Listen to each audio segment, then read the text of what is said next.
আজকে আমরা 50টা গাছ লাগাবো। যেভাবে বাংলাদেশে গাছ কাটা হইতেছে ওইভাবে বাংলাদেশে গাছ লাগানো হইতেছে না, তাই আমরা আজকে কিছু হইলো 50টা গাছ লাগাবো। আর আমরা কি কি গাছ লাগাবো চলো আগে সেটা বলি। তো এইখানে হলো আমাদের 50টা গাছ একসাথে 51টা।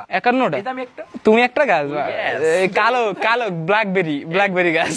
যাই হোক, এখানে আছে মোট 50টা গাছ। দেখা মনে হইতেছে অনেকগুলা না, কিন্তু এখানে 50টাই আছে। একসাথে বাইন্দা রাখছি তো এই জন্য কম কম মনে হইতেছে। কি কি গাছ আছে ওগুলা বলি। আমরা কয়েকটা ফল ফলাদির গাছ নিছি আর কয়েকটা কাঠ গাছ নিছি। এখানে আছে পেয়ারা গাছ, কাঁঠাল গাছ, এই যে কাঁঠাল গাছ। আর এইখানে আছে লেবু গাছ অনেকগুলা। এখানে লেবু গাছ আছে মনে হয় 10-20টা এমনই হবে। আর এইখানে আছে কি গাছ জানো? এগুলো হলো চাম্বুল গাছ। আর একটা আমলা গাছও আছে। এইগুলাই 50টা গাছের ভিতরে একটা আমলা গাছও আছে। নার্সারিতে হলো গাছের সংকট প্রচুর পরিমাণে। এন্ড আমরা যা ওনারা অনেক রিকোয়েস্ট করছি, ফার্স্টে আমরা 100টা গাছ চাইছিলাম, তাইলে 100টা গাছের ভিডিও হইতো, কিন্তু 100টা গাছই নাই ওনার কাছে। ওনার কাছে আছে 50টা গাছ, তাও মিলে সিলাই দিছে। তো আমাদের প্ল্যান হলো ফার্স্টে আমরা